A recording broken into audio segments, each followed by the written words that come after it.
Hello, good morning. Good morning. सपना एक देखेंगे मुसीबतें हजार आएंगी, कि सपना एक देखेंगे मुसीबतें हजार आएंगी, लेकिन वो मंजर बड़ा खूबसूरत होगा जब कामयाबी शोर मचाएगी।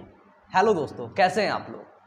मुझे उम्मीद है कि आप लोग बहुत अच्छे होंगे। आप लोगों ने पढ़ा यार वो जो था ना, भारत में राष्ट्रवाद, यूरोप में राष्ट्रवाद, उसको पढ़ के पता नहीं क्या हमारे फैन हो गए। अरे भैया, खाली वो किताब में लिख रखा था, उसको मैं अपने तरीके से पढ़ाया ही था। अब आप लोगों का बहुत डिमांड आने लगा, भैया भूमंडलीकृत विश्व में बनना जो है ना, इसको पढ़ा दो। यार मेरा सब्जेक्ट है बायोलॉजी, मैं पढ़ाता हूँ बायोलॉजी, लेकिन अब तुम्हारी इतनी डिमांड आ गई ना, अब पढ़ाना पड़ेगा, अब नहीं छोड़ सकते। लेकिन एक बात बता दे तुमको, भारत में राष्ट्रवाद और यूरोप में राष्ट्रवाद का वीडियो चैनल पर अपलोड हो गया है, ठीक है, यानी कि वो प्लेलिस्ट पर अपलोड है। प्लेलिस्ट की लिंक आपको नीचे डिस्क्रिप्शन बॉक्स पर मिलेगी, है ना, या फिर आपको आई बटन पर लिंक वगैरह कहीं पर दिखेगा, ठीक है। तो वहां पर जाकर के और भी वीडियोस को तुम लोग देख लेना, ठीक है। आज हम लोग पढ़ने वाले हैं भूमंडलीकृत विश्व का बनना। भूमंडलीकृत विश्व के बनना मतलब भैया देखो, अलग अलग देश सब बन गए, चाइना, भारत, अफ्रीका, है ना, इंग्लैंड, अमेरिका, उत्तरी अमेरिका, है ना, ये सब चीजें अलग अलग हो गई, है ना, भूमंडलीकृत हो गई। इसके पहले हमने देखा फ्रांस में राष्ट्रवाद का उदय हुआ, है ना, राष्ट्रवाद आया। कोई मुझे बता सकता है इसमें से कोई ऐसा कोई बच्चा है, होशियार बच्चा, जो मुझे बता दे कि फ्रेंच रेवोल्यूशन कब हुआ था, फ्रांसीसी क्रांति कब हुई थी? बता दो यार, कसम से तुम्हें दिल खोल के इनाम दे देंगे, आज आईफोन गिफ्ट में दे देंगे, बता दो जल्दी से, जल्दी से। देखो, सच में दे देंगे। भूमंडलीकृत विश्व का बनना क्या होता है? भूमंडलीकृत विश्व के बनना में सबसे पहले हम लोग पढ़ेंगे वैश्वीकरण क्या होता है, ठीक है। वैश्वीकरण या फिर भूमंडलीकृत क्या होता है, ठीक है। वैश्वीकरण, जिसको हम लोग बोलते हैं भूमंडलीकृत। अच्छा ये बताओ, कितने बच्चों ने नेपोलियन बोनापार्ट की कहानी सुना है? बता दो जल्दी से, कितने बच्चों ने मेरे से, जब मैं नेपोलियन बोनापार्ट की कहानी सुना रहा था, तो कितने मेरे प्यारे बच्चे ने नेपोलियन चाचा कहानी सुन ली हो? बता दो जल्दी से। सुने हो? सब लोग सुने हो ना, उसी में तो तुम फैन हो गए हो ना, नेपोलियन चढ़ जाता है अल्पास पर्वत। देखो, वैश्वीकरण या फिर भूमंडलीकृत क्या होता है? जैसे मैं आपको बताऊं, जैसे चाइना है और भारत है, ठीक है, ये दोनों अलग अलग देश हैं, ठीक है। अब इन देशों के बीच आपस में व्यापार शुरू होता है। चाइना भैया खूब प्रोडक्ट बनाता है ना, खूब प्रोडक्ट, मतलब आज मैं बता दूं, जिस ट्राइपॉड में ये कैमरा फंसा हुआ है, ये ट्राइपॉड भी चाइना बना रहा है। और इस कैमरा के बहुत ढेर सारे चीजें ना चाइना ही मैन्युफैक्चर करता है। ये माइक अपन का है ना, ये माइक, वॉकी टॉकी, ये सब चीजें ना चाइना ही बना रहा है। चाइना बना रहा है, वहां पे इसका प्रयोग हो रहा है। अब चाइना बोला अच्छा चाचा, यहाँ पे तो हो गया, अब मैं इसे बाहर भेजता हूं। अब चाइना भेजा बाहर, मतलब चाइना से भेजा भारत में। भारत में कुछ चाइनीज लोग आए चूचा करते हुए, है ना, यहाँ बात किए, चूचा चूचा, मतलब हमको बेचना है अपना सामान, है ना, चाइनीज भाषा में। तो इंडियन बोले अच्छा। तो चाइनीज जब वहां से आए ना, तो वहां से देखो, पहले तो अपना व्यापार लेकर के आए, लाए ना, अपने साथ क्या ले आए? अपना व्यापार ले आए कि भैया हमें ये सामान बेचना है यहाँ पे, ठीक है। इसके बाद क्या किया? इसके बाद जब वो यहाँ पे आए, तो यहाँ पे उन्होंने रोजगार दिया, है ना, यहाँ पे इंडस्ट्री खड़ा किया, औद्योगिक आया, औद्योगिकीकरण हुआ, इंडस्ट्री खड़ा किया, ठीक है। अब जब ये साले चाइनीज यहाँ आकर के रहेंगे ना, तो चाइनीज वाला खाना खाएंगे, तोता, पक्षी, गौरैया, बिल्कुल है साला, पता नहीं कौन कौन सा खाना खाते हैं चाइनीज, यहाँ पे आप खाना खाएंगे। इससे क्या हुआ? इससे भोजन का भी वो हुआ, यही समझा रहा हूँ, वैश्वीकरण। भोजन भी आया, है ना, भोजन का भी स्थानांतरण हुआ। इसके बाद चाइनीज आया, चाइना में क्या होता है, बौद्ध धर्म का बहुत ज़्यादा, है ना, क्रेज चलता है। चाइना आया, यहाँ पे बौद्ध धर्म ले आया, बौद्ध धर्म का धीरे धीरे प्रसार हुआ आसपास लोगों में। तो देखो, औद्योगिकीकरण का विकास हुआ, व्यापार का विकास हुआ, भोजन का स्थानांतरण हुआ, ठीक है, और क्या हुआ, और आपका सामाजिक विकास हुआ, ठीक है। तो ये और सामाजिक विकास हुआ, सांस्कृतिक विकास हुआ, ये सब चीजें क्या है? यही सब चीजें हैं वैश्वीकरण या भूमंडलीकृत। यानी कि एक देश से दूसरे देश में व्यापार, सांस्कृतिक, भोजन स्थानांतरण, सामाजिक चीजों का आदान प्रदान ही वैश्वीकरण कहलाता है। ठीक है, ये देखो बिल्कुल साफ से लिख रखा है एनसीईआरटी में आपने, ठीक है, कि एक दूसरे देश के बीच यात्राएं होंगी, है ना। वो कैसे आएगा भैया, पैदल तो चला नहीं आएगा, पैदल भी आएगा तो एक यात्रा ही तो होगी, है ना। एक दूसरे देश के बीच यात्राएं, व्यापार, संस्कृति का आदान प्रदान ही वैश्वीकरण या फिर भूमंडलीकृत कहलाता है ना। भूमंडलीकृत क्या होती है? भूमंडलीकृत विश्व की प्रक्रिया का अपना एक दीर्घकालिक इतिहास रहा है ना। भूमंडलीकृत के द्वारा ही विश्व की प्रक्रिया हुई है ना। विश्व की प्रक्रिया का एक दीर्घकालिक इतिहास रहा है, मतलब बहुत लंबे समय से ये चलता आया है ना। इसका क्या रहा है? इसका दीर्घकालिक इतिहास रहा है, दीर्घकालिक इतिहास रहा है। किसमें? विश्व की प्रक्रिया, है ना, विश्व के बनने में। ठीक है, वैश्वीकरण समझ गए ना? समझ गए ना? एक बार लिख लो अगर लिखना चाहते हो तो। इसमें लिख रखा है एक दूसरे देश के बीच यात्राएं, व्यापार और सांस्कृतिक का आदान प्रदान ही वैश्वीकरण कहलाता है। ठीक है, क्लियर हो गया? आगे चलें। अब हम लोग आते हैं शताब्दी में, है ना। बात करते हैं अपन लोग 15वीं शताब्दी की। ठीक है, 15वीं शताब्दी। तो अपन को 15वीं शताब्दी के अंदर क्या देखने को मिलता है? तो 15वीं शताब्दी के अंदर हमने देखा कि ये जो कोलंबस था ना, कोलंबस ने अमेरिका की खोज कर दी। कब की है? 15वीं शताब्दी में ही की है। अरे गजब यार, क्या बात करते हो, सच कह रहा हूँ। 15वीं शताब्दी के अंदर 1500 ईसा पूर्व में कोलंबस ने अमेरिका की खोज की। ये चीज याद रखना, लिख लेना, है ना। कोलंबस ने क्या किया? अमेरिका की खोज की। ठीक है, कोलंबस ने अमेरिका की खोज कर दी। वास्को डिगामा ने क्या किया? आपको पता है भारत की खोज किसने की? Vasco da Gama. वास्को डिगामा निकला था किसी और देश करने, किसी और देश की खोज करने, कर दिया उसने भारत की खोज, है ना। भारत की खोज। खोज का मतलब क्या होता है? मतलब इससे पहले पूरी दुनिया में लोग भारत को नहीं जानते थे कि अच्छा भारत भी ऐसा कोई देश है जहां पे खूब सोना पाया जाता है, चिड़ियों का देश, वो सोने की चिड़िया कहा जाता है। ऐसा नहीं पता था लोगों को। लेकिन जब ये वास्को डिगामा हरामखोर आदमी आया तब लोगों को पता चला अच्छा भारत है सोने की चिड़िया, चलो वहीं चलते हैं, है ना। तभी तो यूरोपी आके यहाँ पे वो कर दिए मुगल के बाद, है ना, ये हुआ। तो हम लोग देखो, जब अमेरिका भारत की खोज होती है, आपस में सभी देश खोज हो जाते हैं, सबको पता चल जाता है कि यार भैया देख तेरे यहाँ मसाला मिलता है, बोला ठीक है हाँ मिलता है। बोला मेरे यहाँ मीट मिलता है, बोला ठीक। चाइना बोला चाचा हमारे यहाँ तेल मिलता है, बोले ठीक है यार। एक तो बगल वाला वो बोला भैया मेरे यहाँ वो मिलता है, क्या मिलता है? मेरे यहाँ प्लेट मिलती है। तो सब देश मिले तो बोले यार एक काम करते हैं, खाने की व्यवस्था यही मीट से होगी, मसाले से होगी, सब चीज़ें मिलेंगी तभी होगी, तो आपस में हम लोग व्यापार कर लेते हैं। भैया तुम मसाला हमें दे दो, हम मीट तुमको दे देंगे, तुम मसाला हमें दे दो, हम तेल तुम्हें दे देंगे, तुम भी बना खाओ हम भी बना खाएं, व्यापार हो गया, है ना। तो यहाँ से व्यापार हुआ। जब ये वैश्वीकरण आया, इसे धीमा कर दो थोड़ा सा, इसे धीमा कर दो। जब ये वैश्वीकरण आया, क्या है वैश्वीकरण, ठीक है। तो यहाँ पे एक सेकेंड ना, जब ये वैश्वीकरण आया तो यहाँ पे क्या होता है? वैश्वीकरण के साथ औद्योगिकीकरण आया, क्योंकि व्यापार हुआ, व्यापार होगा तो इंडस्ट्री जाहिर सी बात खड़ी होगी, है ना। तो वैश्वीकरण और औद्योगिकीकरण के द्वारा, है ना, वैश्वीकरण और देखो ये टॉपिक ना समझने वाला है, ठीक है, ये टॉपिक समझने वाला है। औद्योगिकीकरण मतलब इंडस्ट्री खड़ी करना, बड़े बड़े कारखाने लगाना, ठीक है। तो ये वैश्वीकरण और औद्योगिकीकरण दोनों ने मिलकर हमारे दैनिक जीवन को बदल कर रख दिया, है ना। वैश्वीकरण और औद्योगिकीकरण ने क्या किया कि दैनिक जीवन को ही बदल दिया, ठीक है।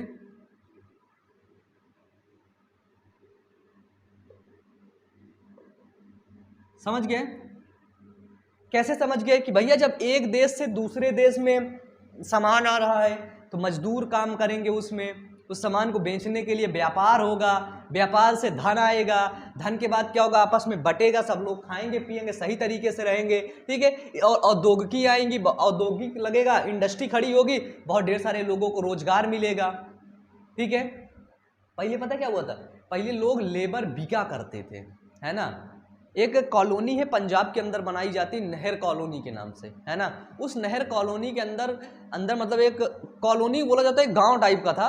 तो उस गांव में ऐसे मजदूरों को रखते थे जो गेहूं और कपास की खेती करते थे, ठीक है, और नहर का काम करते थे, नहर खोदने का काम करते थे। ऐसे मजदूरों को रखते थे उसमें, वो कॉलोनी के अंदर। जिसको कोई काम वाम नहीं मिलता था अपन कॉलोनी में चला जाता था, वहीं काम करता था, ठीक है। इसके बाद देखो क्या होता है, ये 15वीं शताब्दी की बात है बाबू। अब आते हैं चाचा 18वीं शताब्दी, थोड़ा आगे कूद आते हैं। अभी 15वीं शताब्दी के डिटेल में बात करेंगे हम लोग, ठीक है, अभी परेशान नहीं होना। 18वीं शताब्दी में आते हैं। 18वीं शताब्दी के अंदर क्या था, जो 18वीं शताब्दी थी, 18वीं शताब्दी के अंदर जो व्यापार हो रहा था, क्या हो रहा था, 18वीं शताब्दी के अंदर जो भी व्यापार हो रहा था वो भारत और चाइना के मिल करके, भारत और चाइना के सहयोग के द्वारा हो रहा था, ठीक है। एनसीईआरटी ने साफ साफ लिख रखा है कि 18वीं शताब्दी में चीन और भारत दुनिया के सबसे धनी देश थे, ठीक है, जो कि एशियाई व्यापार के राजा थे, ठीक है, व्यापार के राजा थे। कौन से व्यापार के, तो एशियाई, है ना। एशिया मतलब हम लोग एशिया महाद्वीप में हैं, ठीक है। तो एशिया महाद्वीप के ये दोनों राजा थे, कौन, भारत और चाइना। चाइना से बहुत ढेर सारा सामान निकलता है ना। चाइना से आप लोग जानते होंगे सिल्क निकलता है, रेशम, रेशम उत्पादन यदि पूछा जाए सबसे पहले कहां पर हुआ, तो चाइना पर हुआ। सिल्क का उत्पादन, रेशम का उत्पादन चाइना से हुआ, और चाइना के अंदर ही रेशम मार्ग का सबसे पहले अस्तित्व में आया, रेशम मार्ग, है ना, सिल्क रूट जिसको कहते हैं। 15वीं शताब्दी में इसका खूब उपयोग किया गया। पहले तो चाइना जानता था, है ना, क्यों, क्योंकि ये एशिया को, रेशम मार्ग क्या करता है, एशिया को यूरोप से, ऑस्ट्रेलिया से, उत्तरी अमेरिका से जोड़ता है। ये चीज लिख लेना, है ना, यूरोप हो गया, उत्तरी अमेरिका हो गया, ऑस्ट्रेलिया हो गया, यही रेशम मार्ग इनसे जोड़ता है। जब यहां से यहां जोड़ेगा तो यहां पे बीच में क्या होगा, व्यापार होगा, है ना, व्यापार होगा, ठीक है, ये चीज समझ गए। 18वीं शताब्दी के अंदर क्या थे, भारत और चाइना क्या थे, एशियाई व्यापार के राजा हुआ करते थे, है ना। जैसे तुम लोगों ने बना दिया यूट्यूब पर सबसे ज्यादा अच्छा पढ़ाने का रिकॉर्ड, तुम लोगों ने बायो 1 पॉइंट के नाम रख दिया है ना, समझाने का रिकॉर्ड। यार क्या करे, समझाना पड़ता है, बिल्कुल खुल के पढ़ो, ठीक है, ऐसे नहीं छुपा छुपा के अपन नहीं पढ़ाएगा भैया, आराम से पढ़ो, अच्छे से पढ़ो, है ना। चलो आगे देखते हैं। अब आता है, अब यूरोप क्या होता है, अब यूरोप विश्व व्यापार का बड़ा केंद्र बन गया है। लेकिन अगर आज की बात देखा जाए अभी की, तो अभी जो यूरोप है ना, यूरोप विश्व व्यापार का बड़ा केंद्र बन गया है, ठीक है। क्योंकि पहले ये थे, भारत और चाइना पहले थे, लेकिन इन्होंने अपनी पदवी को संभाल नहीं पाए शायद, या फिर कुछ गलती कर बैठे, ठीक है, जिसकी वजह से इनको नीचे जाना पड़ा। लेकिन आज की डेट में क्या है, तो यूरोप विश्व व्यापार का सबसे बड़ा केंद्र माना जाता है, ठीक है। यूरोप जो है वो विश्व व्यापार केंद्र का सबसे बड़ा केंद्र माना जाता है ना। व्यापार यहीं से ज्यादा होता है यूरोप से, ठीक है। यूरोप के अंदर कौन से देश आते हैं, अफ्रीका हो गया, अमेरिका हो गया, ठीक है, सब उधर ही के देश आते हैं, इंग्लैंड हो गया, सब उधर यूरोप के आते हैं, बिल्कुल समझो हट के। हम लोग किस में समझ लेना, हम लोग एशिया में हैं, ठीक है। आओ, चाइना के अंदर हमने बताया सिल्क रूट जिसको बोलते हैं रेशम मार्ग, लिख लो इसको, रेशम मार्ग के बारे में। रेशम मार्ग क्या था, तो रेशम मार्ग ये बहुत पहले से था, ये प्राचीन था। जो रेशम मार्ग था ना, ये बहुत पहले से था, ये प्राचीन रेशम मार्ग था, है ना, बहुत पहले से इसको मतलब था। लेकिन ये अस्तित्व में कब आया, तो इसका प्रयोग ना 15वीं शताब्दी में खूब किया गया, है ना, 15वीं शताब्दी में इसका प्रयोग किया गया। लेकिन अगर इसका अस्तित्व पूछा जाए रेशम मार्ग का, तो इसका अस्तित्व प्राचीन काल से ही है, ठीक है। रेशम मार्ग प्राचीन काल से ही अपने अस्तित्व में था, ये समझ लो। ठीक है, रेशम मार्ग क्या था? तो रेशम मार्ग बहुत प्राचीन मार्ग है। ये क्या करता है? ये देश को देश से और महादेश को महादेश से जोड़ता है ना। जैसे चाइना से आपको उत्तरी अमेरिका से जोड़ दिया, मतलब बिल्कुल समुद्री मार्ग है ये। ठीक है, इसको रेशम मार्ग क्यों बोला जाता है? क्योंकि सबसे पहले जो चाइना था इससे रेशम का व्यापार किया करता था, इसी मार्ग से। ठीक है, जो चाइना था वो सबसे पहले, ठीक है, रेशम का व्यापार सबसे पहले इसी मार्ग से होता था। ठीक है, सबसे पहले चाइना जो रेशम का व्यापार होता था वो इसी मार्ग से करता था। ठीक है, यहाँ पे जैसे इसका व्यापार किससे होता? यूरोप होता था, उत्तरी अमेरिका होता था, अफ्रीका होता था, यहीं पर इसका ये व्यापार किया करते थे, है ना। समझना यार, ये बहुत बहुत मतलब बहुत कॉम्प्लिकेटेड चीज़ें, बहुत अच्छी चीज़ें हैं यार, मजा आ जाती है इन चीज़ों को पढ़ने में। सोचो, नेपोलियन की कहानी इतनी अच्छी है कि आज मैं भी एलसीडी में लगा करके अपना वीडियोस कभी कभी देखा करता हूँ, है ना। नेपोलियन कहानी मुझे खुद ही सुनने में इतनी इंस्पायर्ड स्टोरी है। अब ये तो यार बिल्कुल गजब का चैप्टर है, भूमंडलीकृत विश्व का बनना। सोचो क्या क्या चीज़ें हमें जानने को मिल रही, जो चीज़ें हमें पता ही नहीं, है ना। मैं भी पढ़ा, मुझे बहुत इंटरेस्टिंग लगा, मैं तो खुद लिख लिया सारी चीज़ें, नोट्स बनाया मैं, भाई ये बहुत इंटरेस्टिंग चीज़ें हैं। मुझे लगा मैं पढ़ाऊंगा तो चीड़ ही दूंगा, है ना। अब आ जाओ, 15वीं शताब्दी के अंदर चाचा खूब इसका प्रयोग किया गया। किसका? रेशम मार्ग का। कब किया गया? 15वीं शताब्दी के अंदर, है ना। ये चीज यहाँ पे लिख रखी है, 15वीं शताब्दी के अंदर। ये रेशम मार्ग क्या करता था? एशिया के देशों को यूरोप, उत्तरी अमेरिका और अफ्रीका से जोड़ता था। सबसे पहले इसका प्रयोग क्यों किया गया? क्योंकि इसका प्रयोग सबसे पहले चाइना से रेशम के व्यापार में खूब किया जाता था। ठीक है, चाइना से जो रेशम का व्यापार होता था उसी में इसका खूब प्रयोग किया जाता था। लेकिन फिर बाद में क्या हुआ? व्यापार रेशम का तो होता ही था, लेकिन बाद में भारत के द्वारा, है ना, मसाले हो गए, ठीक है, और भी कुछ वस्तुएं हो गई। भारत में बहुत ज़्यादा मसाला पाया जाता था। ठीक है, सोना चांदी हो गया, चाय हो गया, है ना। भारत में मसाले, सोना चांदी आदि वस्तुओं का इसी मार्ग से आवागमन हुआ, है ना। जो चीज़ जिस देश में थी वो चीज़ वहाँ से निर्यात होती थी। ठीक है, जैसे हमारे पास खूब ढेर सारे मसाले हैं तो हम बेच दिए दूसरे देश को मसाला, ऐसा कुछ सीन होता था पहले। इसके बाद क्या था? तो इसी रेशम मार्ग से व्यापार और सांस्कृतिक का आदान प्रदान हुआ। समझना, व्यापार और सांस्कृति का आदान प्रदान हुआ, ठीक है। ये चीज बहुत इंपॉर्टेंट। कैसे इंपॉर्टेंट है कि भैया जब व्यापार हो रहा था, व्यापार तो हो ही रहा था, बिजनेस तो हो ही रहा था भैया, है ना। जैसे मैं यहाँ पे समझो, तुम लोग समझो, पहले मैं 15वीं शताब्दी के अंदर था, मेरे पास बहुत ढेर सारे चाय के मसाले के वो थे, खेत थे, और मैं खूब मसाला उगाता था, ट्रकों मसाले उगते थे। अब भैया मैं हुआ राजा, अब मैं बोलता था कि यार मसाला कहाँ भेजूँ, कहाँ मुझे लगता था अच्छा अफ्रीका के कुछ बिजनेसमैन बड़े बड़े आए मेरे पास मिलने, हेलो सर आप हमें मसाला भेजिए, हम आपको पैसा देंगे, ये देंगे।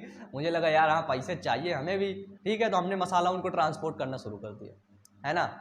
हमने उनको मसाला देना शुरू कर दिया। इससे क्या हुआ? इससे हमारा बिजनेस बढ़ा। लेकिन वो जो अफ्रीका वाला आया था यहाँ पे, वो साला खा रहा था, क्या खा रहा था, कुछ भी समझ लो, वो खा रहा था चाउमीन। मैं देखा, अबे बोला बे ये तू क्या खा रहा है बे?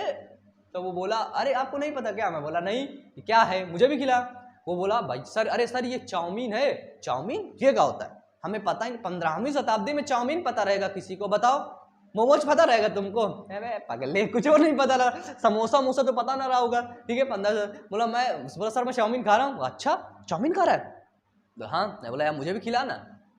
खाया मैं, यार मजा आ गया। मैं बोला एक काम कर यार, तू मसाला तो ले ही जा रहा, उधर से 2-4-10 पैकेट चाउमीन भेज देना। सोचो खाने का आदान प्रदान हुआ। वो आया, वो बैठ के खा रहा था, है ना, कुर्सी में बैठ के खा रहा था, और वो चम्मच से खा रहा था। मैं देखा, मैं बोला अबे हम लोग तो साला हाथ से खाते हैं ऐसे करके, है ना, तू चम्मच से खा रहा है, ये क्या, ये पकड़ने वाला क्या है? बोला दिस इज स्पून। मैं बोला अच्छा ये स्पून है, स्पून मतलब क्या होता है? अरे पुराने जमाने में चले जाओ ना, अब तो सब जानते हैं पागले, पुराने बैक जाओ, रिवर्स जाओ, चलो पीछे जाओ, पीछे पीछे पीछे पीछे पीछे पीछे, हाँ बस बस बस। कहाँ पर पहुँचे? 14वीं शताब्दी, एक पीछे और जाओ, 15वीं, हाँ बस 15वीं शताब्दी पे चले जाओ। जा गए?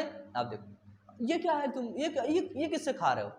और बोला दिस इज स्पून। मैंने बोला अच्छा ये क्या है? बोला लो तुम भी खाओ। मैं भी खाया यार, अच्छा लगा कि भैया हाथ वाथ नहीं धुलना पड़ता था, फिर चम्मच आ गया हमारे पास, है ना। इसी तरह देखते देखते सांस्कृतिक का विकास हो गया। मैं पहले जब 15वीं शताब्दी में, है ना, यहीं पे रहते थोड़ा समझो। 15वीं शताब्दी में मैं बिना स्लीपर के चलता था, है ना। मसाले का खूब व्यापार था लेकिन स्लीपर था ही नहीं अपने पास, है ना। वो साला जूता वूता पहन के आया, है ना। हम देखे, हम कहा ये क्या पहने हो तुम? बोला दिस इज शूज। बोला ये हमारे जूते हैं। मैं बोला ये क्या होता है? बोला इसको पहन के जाओगे तुम्हारे कांटा नहीं लगेगा। मैं बोला हाँ यार सही कह रहे हो, मसाले का खेती होती है हमारे यहाँ, बहुत कटीले पौधे होते हैं, हमको दे दो। वो बोला ठीक है हम मंगवा दे रहे, तुम हमें मसाला दे दो, हम तुम्हें जूता दे दें। ऐसे व्यापार हो गया, ठीक है। तो ऐसे क्या हुआ, ऐसे व्यापार और सांस्कृतिक का क्या हुआ, आदान प्रदान हो गया, है ना। अब जैसे आप लोग मुझे इंडिया के बहुत ढेर सारे, है ना, लोकल एरिया से देख रहे होंगे। आपके यहाँ का खाना कुछ और होगा, मेरे यहाँ का कुछ और है। मुझे सबसे ज़्यादा दाल चावल पसंद है, बचपन से ही अपन दाल चावल खाता आया है ना। तो जो मैं तुम लोग किसी से बताना नहीं, एक जब मैं छोटा हुआ करता था तो अभी जैसे मैं कहीं जाता हुआ हूँ तो वहाँ पे कुछ लोग मिल जाते हैं फैमिली में, वो लोग मेरा मतलब मजाक उड़ाने के लिए थोड़ा सा, है ना, बोलने लगते हैं कि पता है अमन, तेरे से कुछ भी काम करवाना होता ना, तेरे को दाल चावल खिला दो तो कुछ भी कर देता था। सोचो इतना मुझे फेवरेट था। लेकिन अब आपके यहाँ जाएंगे तो शायद आप राजमा चावल ज़्यादा अच्छा लगता हो, है ना। शायद आपको सब्जी चावल वहाँ पसंद हो, शायद मछली चावल पसंद हो। ये वहाँ पे बंगाल एक बार मैं गया था, है ना, बंगाल में वहाँ पे मछली बहुत चलती है ना। बंगाल हो गई, दार्जिलिंग हो गए, दार्जिलिंग का आप लोगों ने नाम सुन रखा होगा, दार्जिलिंग, तो उधर मछली चावल का बड़ा क्रेज है जहाँ भी जाओ, क्योंकि उधर ये नील वो है, क्या है, बहुत एक अच्छी कोई नदी है ना। तो उधर क्या होता था, उधर मछलियाँ बहुत ज़्यादा मिलती थी, तो सभी लोग, है ना, सब लोग टापू वगैरह पे जहाँ पे रुकते थे, और मछली चावल का बहुत बड़ा क्रेज था ना। ऐसा कुछ सीन हुआ करता। तो हर जगह खाना संस्कृति हर जगह की अलग अलग होती है। जब व्यापार होता है, जब लोग आते जाते हैं, तब क्या होता है, तब ये सारी चीज़ें मिलती हैं, ये सारी चीज़ें आपस में पता होती हैं, ठीक है। मुझे उम्मीद है यहाँ तक आप लोगों को बहुत अच्छे तरीके से समझ में आया होगा। लेकिन सोचो अभी तो खत्म हुआ है सिर्फ एक ही पेज, है ना। इसी से क्या होता है, इसी जब व्यापार होता है, व्यापार से ही भोजन का स्थानांतरण होता है, ये चीज़ समझ लो, है ना। भोजन का स्थानांतरण या फिर आदान प्रदान होता है, ये चीज़ हेडिंग डाल के लिख लो, या तो व्यापार के द्वारा ही भोजन का आदान प्रदान होता है, भोजन भी यात्रा करता है। जैसे जो नूडल्स थे ना, आज अपन लोग नूडल्स खाते हैं, सोचो मैं तो कई कई दिन नूडल्स खाकर ही रह लेता हूँ, है ना। अब क्या करें, खाना अपन से ज़्यादा अच्छे से बना सकते नहीं है, और इतना वक्त भी नहीं रहता, क्या इधर ही खा पी के अपना घूमते रहो, ठीक है। तो नूडल्स का जो आया ना, नूडल्स आया चाइना से, चीन से। चाइना वाला एक आया भैया हमारे पास बिजनेस लेकर के, फिर 15वीं शताब्दी में पहुंचो, अब वो नूडल्स खा रहा था। मैं बोला अबे ये क्या खा रहा है? बोला ये चूचा बता रहा था। हम कहे हमका भी खिलाया। अबे मजा आ गया यार। हम कहे काम कर बेटा, हम तुझे मसाला देंगे, तू हमका नूडल्स दे। समझ रहे हो, समझ रहे हो, समझ रहे हो। तू हमका मसाला, मैं तुका मसाला दूंगा, तू मौका नूडल्स दे। बोला ठीक है, वो हमका नूडल्स दिया, हम लोग खूब नूडल्स खाए, है ना। इसी तरह जो पास्ता है ना, पास्ता जो है वो अरब देश से आया था, है ना। पास्ता जो है वो कहाँ से आया था, तो पास्ता अरब देश से आया था, है ना। अरबी लोग इसे लेकर के आए थे, सोचो। तो इसी तरह क्या हुआ, भोजन का आदान प्रदान हुआ। जो कोलंबस था ना, कोलंबस जब अमेरिका में पहुंचा, ठीक है, जब कोलंबस अमेरिका में पहुंचता है तो उसके साथ ही आलू, सोया और आदि बहुत ढेर सारे खाद्य पदार्थ ना यूरोप से एशिया पहुंचने लगते हैं। यूरोप के खाद्य पदार्थ ना एशिया पहुंचने लगते हैं। कब? जब कोलंबस अमेरिका पहुंचता है। ये चीज याद रखना, लिख लो इसको, मेरे साथ लिखो कि जब कोलंबस अमेरिका पहुंचता है तो यूरोप से आलू हो गया, ठीक है, सोया हो गया, और भी खाद्य पदार्थ यूरोप से एशिया पहुंचने लगते हैं। कब? जब कोलंबस अमेरिका पहुंचता है, ठीक है। तो ये क्या हुआ, ये हुआ भोजन की यात्रा, भोजन का आदान प्रदान, ठीक है। समझ गए ना, समझ गए कि नहीं, बताओ। नहीं समझ आए ना भाई, इतना सिंपल सी चीजें वो हम समझा दे, समझ ना आए तुमको पीट पीट के तुमको बंदर बना दे, है ना। चलो इसमें लिख सकते हो आप लोग कि व्यापार और यात्रा के दौरान खाने का सामान भी एक स्थान से दूसरे स्थान पहुंचता है। जब व्यापार होता है ना, बिजनेस होता है, जब यात्राएं होती है, ट्रैवलिंग होती है। आप लोग देखे होंगे जब आप ट्रैवल करते हैं तो आप लोग अपने यहाँ का खाना बना करके घर से लेकर के जाते हैं, यार वहाँ पता नहीं क्या मिले क्या ना मिले, है ना। अब आप जैसे पूड़ी लेकर के गए और वहाँ कोई देखा अभी ये क्या खा रहा है, उस तुमसे पूछा, बोला क्या है ये, बोला पूड़ी है, बोला कैसे बनता है, बोला रोटी बनाते हो ना, बोला हाँ, बोला उसको तुम तेल में निकाल लो पूड़ी हो गई। वहाँ पे भाई साहब पूड़ी सब लोग खाने लगे अब धीरे धीरे करके। इस तरह क्या हुआ, इस तरह जब व्यापार होता है, व्यापार और यात्रा के दौरान क्या होता है, खाने पीने का सामान भी एक स्थान से दूसरे स्थान पर पहुंचता है। जैसे नूडल्स चीन में पहुंचा, पास्ता अरब देश से आया, ठीक है। जब कोलंबस ने अमेरिका की खोज किया तब यूरोप का जो आलू और सोया आदि खाद्य पदार्थ थे वो यूरोप से एशियाई देशों में पहुंचने लगे। यूरोप और एशिया में सब पहुंचना शुरू हो गया, ठीक है। यूरोप में भी पहुंचने लगा आलू सोया है ना आदि खाद्य पदार्थ, और यूरोप के अंदर एशिया के अंदर भी, ठीक है। अब आओ, यूरोप की जिंदगी बदल गई यार, क्योंकि व्यापार हुआ, खाने का पदार्थ मिला, ठीक है। तो यूरोप की जिंदगी बदल गई, क्या हो गया, तो यूरोप की जिंदगी बदल गई, भोजन बेहतर हो गया और लोगों की औसतन उम्र बढ़ गई, ठीक है। देखो पता है, जब ये सारी चीज़ें, जब ये भोजन वगैरह है ना, आलू सोया है ना, सारी चीज़ें जब यूरोप के अंदर आई ना, यूरोप के अंदर आई ना, तो यूरोप की ना जिंदगी बदल गई। क्या हो गया, यूरोप की जिंदगी बदल गई, क्योंकि यहाँ पर इनको भोजन मिलने लगा। और जब इनको भोजन मिला ना, जब देखो पहले यहाँ पे भोजन था नहीं ज़्यादा, है ना, क्या खाते, कुछ भी नहीं, इधर उधर पत्ती वत्ती खा के घूमते रहते थे। लेकिन जब इनको भोजन मिला ना, तो इनकी जिंदगी ही बदल गई, इनको ढेर सारा भोजन मिलने लगा, लोगों की औसतन उम्र थी ना वो बढ़ने लगी। जब अच्छा खाना खाओगे तो जाहिर सी बात है आप ज़्यादा दिन तक जियोगे, ठीक है। अगर आप अच्छा खाना खाते हो, ये चीज़ आपको पता होगा, अगर आप अच्छा खाना खाते हो, ठीक है, तो आप ज़्यादा दिन तक जीते हो। खराब खाना खाओगे कम दिन तक जियोगे, ठीक है, ये चीज़ कन्फर्म है, पता है ना, ये तो पता ही होगी। फिर इसके बाद देखो, इसी तरह क्या होता है, जब आलू सोया ये सारी चीज़ें आती हैं ना, तो इसे मिटाना पड़ेगा। मिटा दिया जाए, तो इसको आप लोग लिख लो, तो हम इसको मिटा देते हैं, फिर अपन लोग चलते हैं आगे। जल्दी से स्क्रीनशॉट लो या फिर लिखो जल्दी। तो देखो आप लोगों ने लिख लिया होगा, ठीक है। तो अब देखो, जब भोजन का आदान प्रदान हुआ, मैंने बताया कोलंबस जब अमेरिका की खोज किया तो वहाँ से आलू वगैरह आया, तो एक देश है हमारा जिसको बोलते हैं आयरलैंड, ठीक है। तो जो आयरलैंड के लोग हैं, क्या है, आयरलैंड के लोग हैं, सुनना यहाँ की बहुत ज़्यादा कहानी, यहाँ की बहुत ज़्यादा खतरनाक है, बहुत ज़्यादा, दिल तुम्हारा ना बिल्कुल छलनी छलनी कर देगी, ठीक है। आयरलैंड के लोग, तो आयरलैंड के जो लोग थे ना, वो लोग पूरा आलू पर निर्भर थे। आयरलैंड से आलू, है ना, आलू पर निर्भर थे। आयरलैंड के जितने भी लोग थे वो सभी आलू पर निर्भर थे। और एक पीरियड बताता है, एक टाइम पीरियड बताया जाता है ना। देखो ये टाइम पीरियड बाबू दो हिसाब से बताया जाता है, एक आपका NCERT की बुक बताती है ना, और एक गूगल बताता है। तो मैं आपको दोनों बता देता हूँ। 1845 से 1852, ठीक है, 1845 से 1852, लेकिन इसमें 1840 बताया जाता है, ठीक है।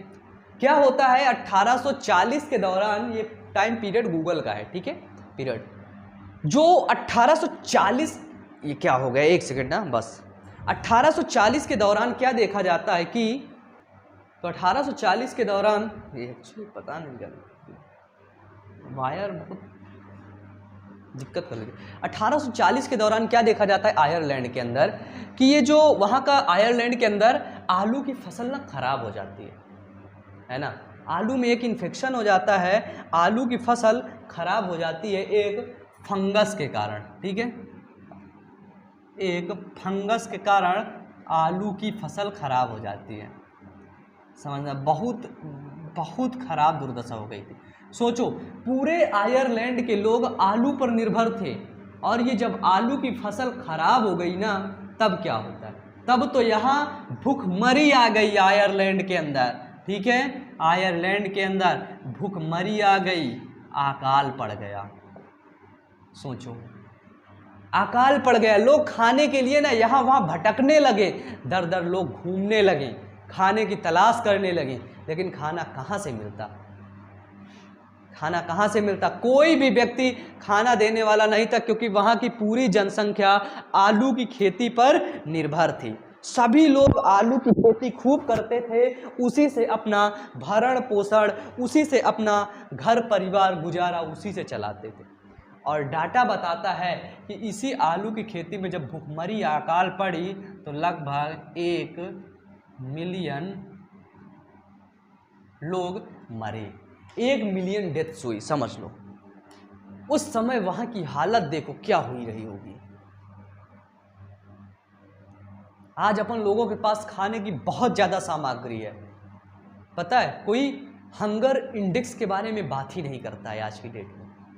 कितना भी लोग पढ़ लेते हैं, कितना भी लोग लिख लेते हैं, कितना भी लोग अपने जीवन में यार पैसे कमा लेते हैं। तुम्हें पता होना चाहिए कि आज तुम जिस स्थान पे हो ना, तुम्हारे पास जितना खाना है ना, तुम्हारे पास जितने रहने के रिसोर्सेज है ना, जितने तुम्हारे पास रहने खाने कपड़े सारी चीज़ें मिल रही है ना, कोई ऐसा व्यक्ति है जो शाम के खाना खाने के लिए पूरा दिन मेहनत करता है और वो जिस दिन बीमार हो जाता है उस दिन उसे ये डर रहता है कि मैं आज खाना क्या खाऊंगा।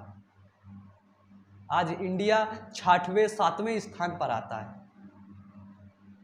है ना, अप्रॉक्सीमेटली गूगल का डाटा है, मुझे एग्जैक्टली कंफर्म नहीं है।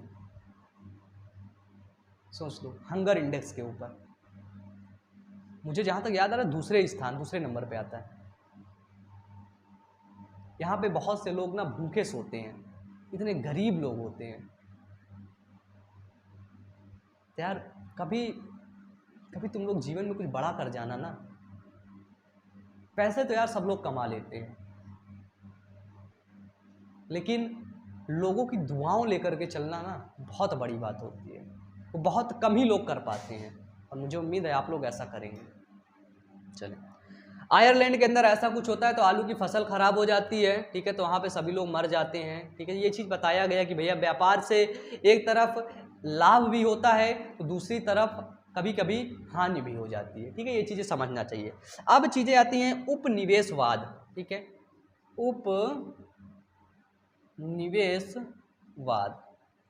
उपनिवेशवाद की बहुत सिंपल सी डिफिनीशन है और ये डिफिनीशन ये है कि जब कोई बड़ा शक्तिशाली देश किसी कम शक्तिशाली देश के ऊपर कब्जा कर लेता है, वहाँ की स्वतंत्रता छीन लेता है, वहाँ के लोगों को कब्जे में ले लेता है, वहाँ के लोगों से काम करवाता है, उसी को बोलते हैं उपनिवेशवाद, ठीक है। ऐसे ही बोलते हैं कि जब कोई शक्तिशाली देश, आप लोग लिख सकते हैं कि जब एक शक्तिशाली देश के द्वारा किसी दूसरे देश की अर्थव्यवस्था और उसके शासन पर कब्जा कर लिया जाता है और उनका शोषण किया जाता है। जैसे आप लोग इंडिया को ले लो कि जब अंग्रेज लोग यहाँ पे आए थे तो व्यापार करने के उद्देश्य से आए, लेकिन अंग्रेज शक्तिशाली थे, भारत थोड़ा सा कम शक्तिशाली देश था, ठीक है। तो वो लोग धीरे धीरे यहाँ पर जमते गए, फिर उन्होंने धीरे धीरे कब्जा कर लिया, धीरे धीरे यहाँ पर शासन प्रारंभ शुरू कर दिया, धीरे धीरे उन्होंने यहीं के लोगों पर शोषण करना शुरू कर दिया। ऐसे करके लोगों को मारते गए, लोगों को प्रताड़ित करते गए, ठीक है। इसी को बोलते हैं उपनिवेशवाद, ठीक है। तो जब ये बात चल रही थी है ना 15वीं शताब्दी के अंदर, उस समय क्या थे, उस समय शक्तिशाली देश, उस समय जो सबसे शक्तिशाली देश थे, जिनके पास सबसे ज़्यादा शक्तियाँ हुआ करती थी, जिनके पास सबसे ज़्यादा पैसा हुआ करते थे, तो वो पहला है हमारा पुर्तगाल और दूसरा है स्पेन। कहाँ गया, नहीं है ना। उस समय के सबसे शक्तिशाली देश पुर्तगाल हुआ करते थे, ठीक है, और स्पेन हुआ करता था, ठीक है। तो पुर्तगाल और स्पेन उस समय के बहुत ही ज़्यादा शक्तिशाली देश हुआ करते थे। तो ये क्या करते थे, ये दूसरे देश में जा करके कब्जा किया करते थे, ठीक है। अब यहीं से शुरू होता है कि यूरोपीय जो सेना थी ना, यूरोपीय सेना, ठीक है, यूरोपीय सेना के अंदर यही दो भैया थे, ठीक है, शक्तिशाली देश थे। अब गर्मी बहुत ज़्यादा बढ़ रही है सच में, टाइम पीरियड कितना हो रहा है, हटा नहीं, चलो आज इतना बढ़ा देते हैं यार, है ना। बहुत दिन से मुझे इतना, मेरे को अच्छा लग रहा है यहाँ से कितना बचा, अभी तो क्लास है इसकी, मज़े की, थोड़ा सा काफ़ी दिन क्लास चलेगी, है ना, 2-3 दिन कभी चलेगी। देखो क्या लिख रखा है कि यूरोपीय सेनाएं केवल अपनी सैन्य ताकत के दम पर नहीं जीतती थी। जो यूरोप की जो सेनाएं थी, ये जो पुर्तगाली और स्पेन लोग थे, ये अपने सैन्य ताकत से नहीं जीतते थे, ठीक है, बल्कि ये कीटाणुओं की मदद ले लेते थे, है ना। किसकी मदद ले लेते थे, कीटाणुओं की मदद लेते थे, ठीक है, कीटाणुओं की मदद। उस समय कीटाणु क्या चल रहा था, चेचक चल रहा था, चेचक, स्मॉल पॉक्स, चिकन पॉक्स, चेचक चल रहा था, चेचक के टीके का आविष्कार किसने किया था, बता सकते हो? नहीं बता सकते, सोच लो। एडवर्ड जेनर ने किया था, है ना। तो क्या होता है फिर यहाँ पे कि पुर्तगाल के लोग तो ना वो सैन्य ताकत के दम पर नहीं जीतते थे, पुर्तगाली वो साला कीटाणु के दम पर जीता। उनके अंदर कीटाणु रहता था, उनके अंदर निष्क्रिय रहता था, लेकिन वो जिस दूसरे देश में जाते थे ना, वहाँ के लोगों पर ही सक्रिय हो जाता था और उन लोगों को मारने लगता था, वहाँ की जनसंख्या कम कर देता था मार मार के। इसी तरह ये लोग अपना कब्जा जमा लेते थे उस देश के अंदर। तो ऐसे ये लोग ज़्यादातर जीत लिया करते थे, पुर्तगाली और स्पेनिश, ठीक है। तो पुर्तगाली और स्पेनिश सेनाओं ने अपने साथ बीमारियों का वैश्विक प्रचार किया, ठीक है, वैश्विक प्रसार किया, ठीक है। इन्होंने क्या किया, इन्होंने बीमारियों का वैश्विक प्रसार किया। वैश्विक प्रसार, वैश्विक प्रसार का क्या मतलब विश्व के अंदर इनको घुमा टहलाएं, विश्व के अंदर इनको प्रसार किए, ले गए, है ना। कौन? पुर्तगाली और स्पेनिश सेनाएं ने इन्हीं बीमारियों का वैश्विक प्रसार किया, तभी पूरे विश्व में फैली, ठीक है। एक चीज आपको बता दें, ये पूरे विश्व में तो फैल गई, लेकिन जो अमेरिका था ना, अमेरिका सबसे पहले अलग था, है ना। तो क्या था, अमेरिका बिल्कुल ही अलग था यूरोप से, एशिया से। जब अमेरिका अलग था ना, तो यहाँ पे जो लोग रहते थे वो ये चेचक वेचक की बीमारियों के लोग ना, उनके अंदर रोग प्रतिरोधक क्षमता तो थी नहीं, है ना। रोग प्रतिरोधक जो क्षमता होती है वो तो थी नहीं, वो तो बिल्कुल कम हो गई। कैसे कम हो गई? क्योंकि कम का मतलब क्या, उनको बीमारियां ज़्यादा हुई नहीं, ठीक है। जैसे कोरोना काल में देखे होगे कि उधर ही के लोग ज़्यादा मरे हैं, है ना। इंडिया के लोग अपना डाटा के हिसाब से तो खैर वो है, लेकिन इंडिया के लोगों की जो डेथ रेट थी वो कम थी, ठीक है। जब ये अमेरिका सबसे अलग था तो वहाँ पे कोई जाता नहीं था, तो उधर ही क्या हुआ कि जब ये चेचक पहुँचा ना, तो वहाँ पे बहुत ढेर सारे लोगों को मारा, ठीक है। क्योंकि उन लोगों के पास रोग प्रतिरोधक क्षमता नहीं थी। क्यों? क्योंकि वो सभी देशों से अलग थे, है ना। सब वो अलग ही अपना रहते थे, बहुत सफाई से रहते थे। अब उनके पास अच्छी इम्यूनिटी थी नहीं। तब क्या होता है, बस धीरे धीरे इसी तरह अमेरिका सबसे अलग हुआ था, तभी उनके पास ये चीज़ें थी नहीं, है ना। वैश्विक व्यापार चल रहा था, तो लोग बीमारियां फैला करके दूसरे देश के अंदर उसका कब्जा कर लेते थे, उसी देश के अंदर राज करना शुरू कर देते थे। मतलब पहले का सीन ना बड़ा खतरनाक हुआ करता था, ठीक है। 18वीं शताब्दी आज हम लोग कंप्लीट कर लेते हैं, ठीक है। फिर क्या होता है कि पुर्तगाली और स्पेनिश सेनाओं के साथ क्या होता है, चेचक अमेरिका पहुँच जाता है, ठीक है। इन्हीं सेनाओं के आधार पर, है ना, चेचक क्या हुआ, तो चेचक अमेरिका पहुंचा। ये लोग बताया ना मैं, किसके द्वारा, तो पुर्तगाली और स्पेनिश सेनाएं थी, वो टहल रही थी यहाँ वहाँ, है ना, वो पहुंच गई अमेरिका। स्पेनिश सेनाओं के द्वारा चेचक अमेरिका पहुंच जाता है और अमेरिका के अंदर देख लो चाचा, लाखों लोगों को मारता है। सोच लो, अगर देखा जाए कि पहले बोलते थे पहले लोगों के अंदर मानवता थी, पहले तो और सबसे ज़्यादा हरामखोर लोग पहले थे। देख लो, बीमारी फैला देते थे, बीमारी फैला के लोगों को मार देते थे, है ना। इस तरह का, जैसे टाइफाइड जो हुआ था, टाइफाइड, लेकिन टाइफाइड का ये रीजन नहीं है कि वो जान से वो चाहती थी, मैरी मिलन वो जान से चाहती थी, नहीं, गलती से फैल जाते थे। वो जहाँ भी काम करती थी वहाँ लोगों के अंदर टाइफाइड फैल जाता था, ठीक है। उनका मैरी मिलन बोलते हैं, ठीक है। तो लाखों लोगों को ये मारता था, कौन, चेचक। तो अमेरिका के अंदर जब पहुंचा तो इसने लाखों लोगों को मार दिया। तो इससे क्या होता था, इससे इनका जीत का रास्ता आसान हो जाता था, है ना। इससे पुर्तगाली और स्पेनिश सेनाओं का किसी देश के अंदर कब्जा करना, किसी देश को जीतना, ये जो रास्ता होता था ये इनके लिए बिल्कुल आसान हो जाता था, ठीक है। तो आपको पता ही है कि 18वीं शताब्दी के अंतर्गत चीन और भारत विश्व के सबसे बड़े देश माने जाते थे, ठीक है। ये क्या है, वैश्वीकरण का निर्माण हुआ, एक सेकंड ना,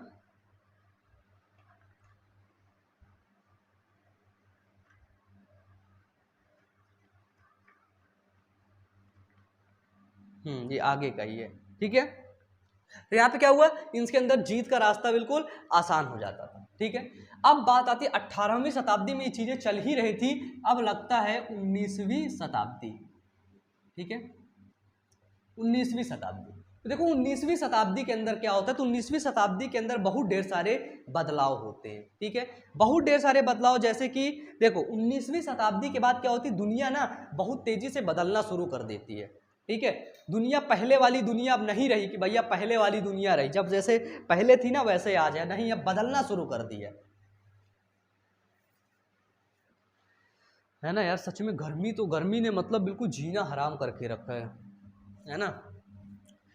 तो 19वीं शताब्दी के अंदर दुनिया बहुत तेजी से बदलने लगी, ठीक है। आर्थिक लिख लो इसके अंदर, 19वीं शताब्दी की दुनिया बहुत तेजी से बदलने लगी। आर्थिक, राजनीतिक, सामाजिक, सांस्कृतिक और तकनीकी कार्यों ने पूरे समाज को बहुत तेजी से बदल डाला, ठीक है। विदेशी संबंधों को बनाए गए इसी के अंदर, ठीक है, इसी के अंदर ना दुनिया बदलने लगी, है ना। फिर इसी के अंदर विदेशी संबंध बनाए गए,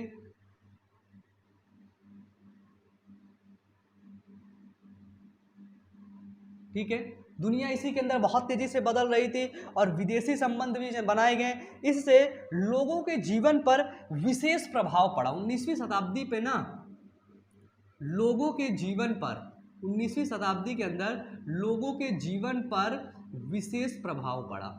विशेष प्रभाव मतलब भैया आसपास से लोग दूसरे देश जा रहे थे, बिजनेस हो रहा था, व्यापार हो रहा था, तो इससे क्या होता है, इससे लोगों के जीवन पर बहुत तेजी से बहुत गहरा प्रभाव पड़ा, ठीक है। यहीं पे 19वीं शताब्दी के अंदर प्रवाह शुरू होता है, ठीक है।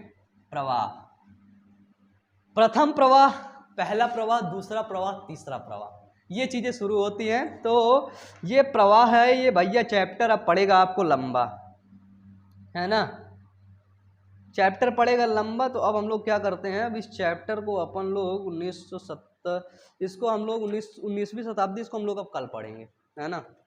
कल मतलब नेक्स्ट क्लास में अब हम इसे पढ़ेंगे, ठीक है। तो आज का वीडियो हम लोग यहीं पे ख़त्म करते हैं, यहीं पे द एंड करते हैं। तो मुझे उम्मीद है ये वीडियो आपको बहुत पसंद आया होगा, ठीक है। तो सभी बच्चे वीडियो को एक बार लाइक कर दो, जल्दी से लाइक कर दो, और चैनल को जितने बच्चे अभी तक सब्सक्राइब नहीं किए जल्दी से सब्सक्राइब कर दो, ठीक है। प्लेलिस्ट पर सभी वीडियोस हैं, वहां पर जाकर के आप लोग देख सकते हो, वहां पर सभी वीडियोस अवेलेबल हैं, ठीक है। तो आज का वीडियो यहीं तक, मिलते हैं नेक्स्ट वीडियो में। तब तक के लिए जल्दी से कमेंट करना, बहुत ढेर सारे कमेंट, ठीक है, तभी वीडियो अगला पार्ट आएगा, ठीक है। जल्दी करो, टाइम बहुत कम रहता है मेरे पास, ठीक है। चलो आज का वीडियो यहीं तक, मिलते हैं नेक्स्ट वीडियो में। तब तक के लिए wish you all the best, thank you.